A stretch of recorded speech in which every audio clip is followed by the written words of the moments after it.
क्या लगता है कि 21 वर्ष में गरिमा बढ़ी है या गिरी है? 2 साल सरकार के बीत गए, हम लोग 21वां वर्षगांठ मना रहे हैं और जिस विधानसभा का वर्षगांठ मना रहे हैं उसका कोई विपक्ष का नेता ही नहीं। इससे राज्य का कौन नुकसान हो जाएगा अगर बाबूलाल मरांडी जी प्रतिपक्ष के नेता घोषित हो जाएंगे। 29 को सरकार के भी 2 वर्ष पूरे हो जाएंगे 29 दिसंबर को। तो आपको क्या लगता है कि जिस उम्मीद अपेक्षा जनताओं को थी इस सरकार से, उस उम्मीद पर सरकार खरा उतर पाई? कितना उठाएं मुद्दे तो इसलिए उठाए जाते हैं कि सरकार की नज़र में जाएगी बात तो सरकार इन पर कार्रवाई करेगी। अब लगता है पत्थर पर सिर मार रहे हैं। देखिए जेपीएससी आपका कितना एग्जाम करा चुका है, आखिर क्यों नियोजन नीति के नाम पर या कार्मिक विभाग द्वारा बनाई गई नीतियों के नाम पर जब रिजल्ट निकलते हैं परीक्षाओं के तो कोई ना कोई अभ्यर्थी हाईकोर्ट चला जाता है, मामला खत्म हो जाता है। झारखंड विधानसभा का 21वां स्थापना दिवस है और इस अवसर पर बात करने के लिए हमारे साथ वरिष्ठ विधायक सरयू राय हैं। सर, आप तो बिहार के समय से ही विधायक रहे हैं। 21वां वर्षगांठ मना रहा है झारखंड विधानसभा। पिछले दिनों जो कुछ भी विधानसभा के अंदर हुआ और अभी जो ट्विटर पर जिस तरह से बयानबाजी हो रही है इरफान अंसारी, भानु प्रताप शाही के बीच, तो क्या लगता है कि 21 वर्ष में गरिमा बढ़ी है या गिरी है? देखिए मैं इस पर कुछ कहूँ इससे पहले आज अपने भाषण में राज्यपाल महोदय ने भी इन मुद्दों पर ध्यान आकृष्ट कर दिया है।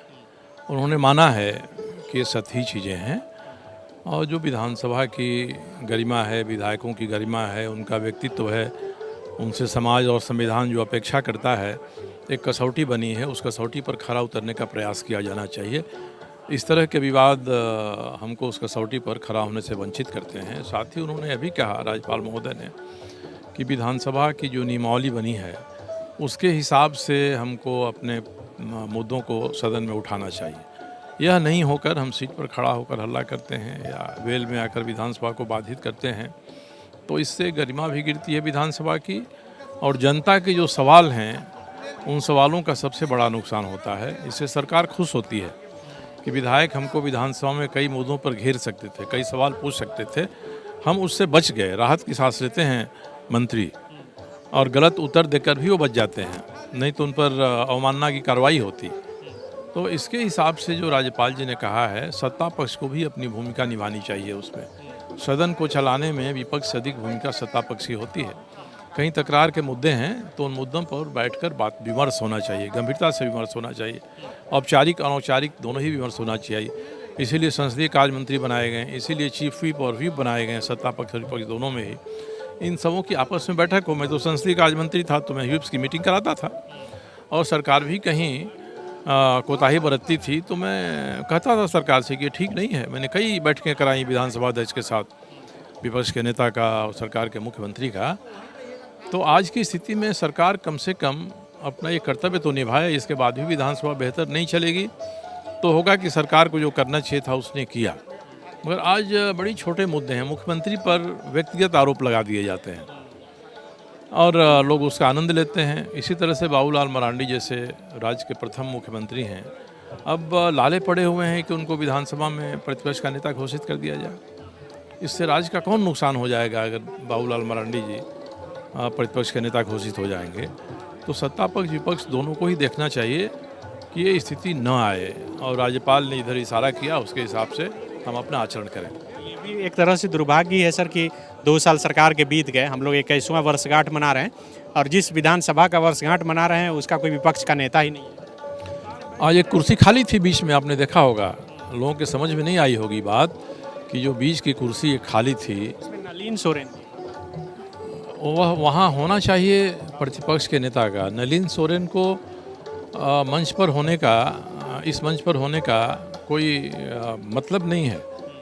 संसदीय कार्य मंत्री ही सरकार की तरफ से बैठते हैं, इसलिए वह कुर्सी तो प्रतिपक्ष की होनी चाहिए थी, प्रतिपक्ष के नेता की होनी चाहिए थी और ये नहीं होना बहुत दुर्भाग्यपूर्ण है।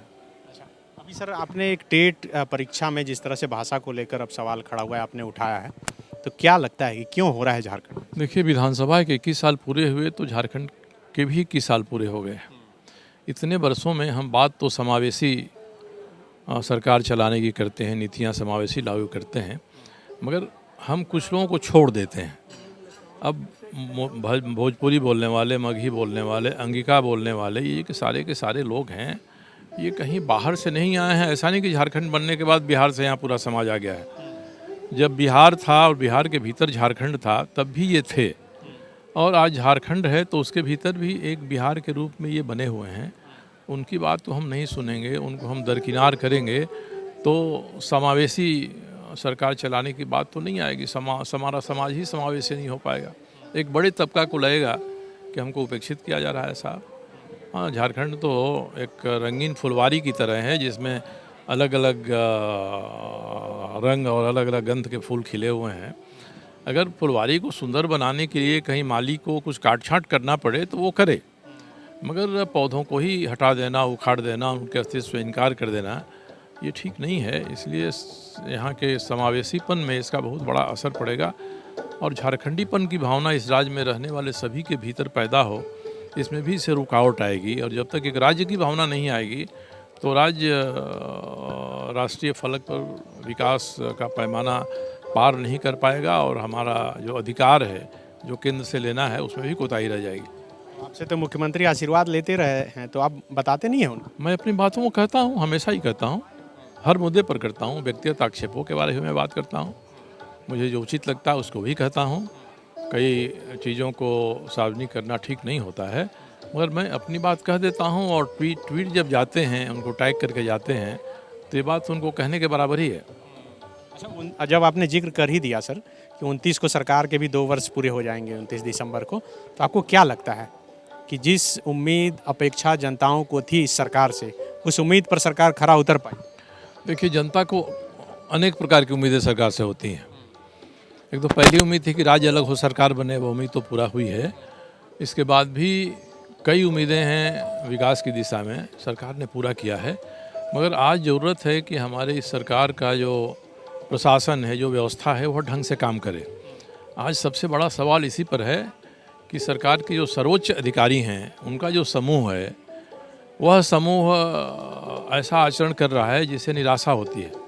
अगर अधीनस्थ अधिकारी कोई गलत काम करें तो उनका कान खींचने के लिए, उनको सही रास्ते पर लाने के लिए उच्च अधिकारियों का समूह रहता है।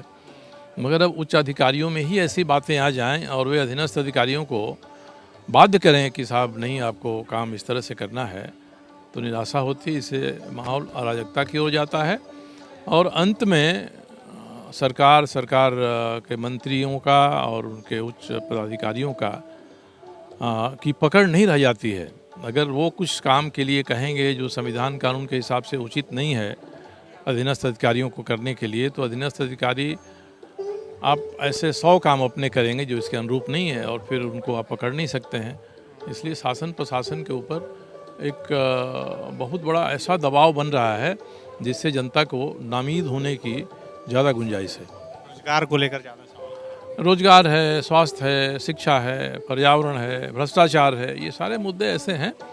क्योंकि भ्रष्टाचार तो संस्कार बनते जा रहा है, इसलिए अब भ्रष्टाचार के बारे कहने वाले पर ही लोग हंसने की दृष्टि से देखते हैं कि ये फिर भी इतना मुद्दा उठा रहा है आदमी, जब तक कुछ नहीं होता है। और कई मुद्दों पर जो इस मामलों उठाते हैं उनको भी लगता है कि साहब हम कितना उठाएं मुद्दे, तो इसलिए उठाए जाते हैं कि सरकार की नज़र में जाएगी बात, तो सरकार इन पर कार्रवाई करेगी। अब लगता है पत्थर पर सिर मार रहे हैं, तो ऐसी स्थिति होती है। और मैंने तो उदाहरण के साथ, सबूत के साथ सरकार को कई बातों को बताया है कि आप यहाँ गलत हो रहा है, कोई असर नहीं हुआ मेरे बताने का। फिर भी मैं अपनी ये कोशिश जारी रखता हूँ, आगे भी रखूँगा। बहुत बड़ी बात बोल दी, मतलब आप सरकार को मान रहे हैं कि पत्थर है और उसमें सिर पटक रहे हैं अभी? नहीं है, कई मामलों में है। देखिए, जेपीएससी आपका कितना एग्जाम करा चुका है यहाँ। आखिर क्यों नियोजन नीति के नाम पर या कार्मिक विभाग द्वारा बनाई गई नीतियों के नाम पर जब रिजल्ट निकलते हैं परीक्षाओं के, तो कोई ना कोई अभ्यर्थी हाईकोर्ट चला जाता है, मामला ख़त्म हो जाता है। तो 2000 से लेके आज 2021 तक जो भी स्थानीयता की नीति बनी है, नियोजन की नीति बनी है, सभी में कहीं ना कहीं खामियां रही हैं। नियोजन की नीति में अगर आप ये कर दीजिएगा कि जो सामान्य वर्ग का व्यक्ति है उसने बाहर से पढ़ाई की है तो उसको नौकरी नहीं देंगे, और जो आरक्षित वर्ग का है उसको नौकरी देंगे। इसके आधार पर कोई रिजल्ट निकलेगा, सामान्य वर्ग का कोई चला जाएगा कोर्ट में, तो फिर सारी चीज़ें ध्वस्त हो जाएंगी और परीक्षा होना नहीं होना बराबर हो जाएगा। तो नियोजन तो अंततः इससे बाधित ही होगा। इसलिए संविधान जो कहता है, कानून जो कहता है, वो बिल्कुल साफ साफ है। हाई कोर्ट, सुप्रीम कोर्ट के कई जजमेंट हैं तो महाधिवक्ता को चाहिए कि सरकार के सामने इन चीज़ों को लाए और सरकार को चाहिए कि महाधिवक्ता की बात को, सलाह को हम मानकर एक ऐसी व्यवस्था बनाएं कि रोजगार मिले, नहीं तो कई पीढ़ी तो रोजगार से वंचित ही हो जाती है। विवेकानंद विद्या मंदिर स्कूल एक CBSE affiliated English medium coed school है। हम शिक्षा के साथ संस्कार देते हैं। The follow-up.in. Like, share, and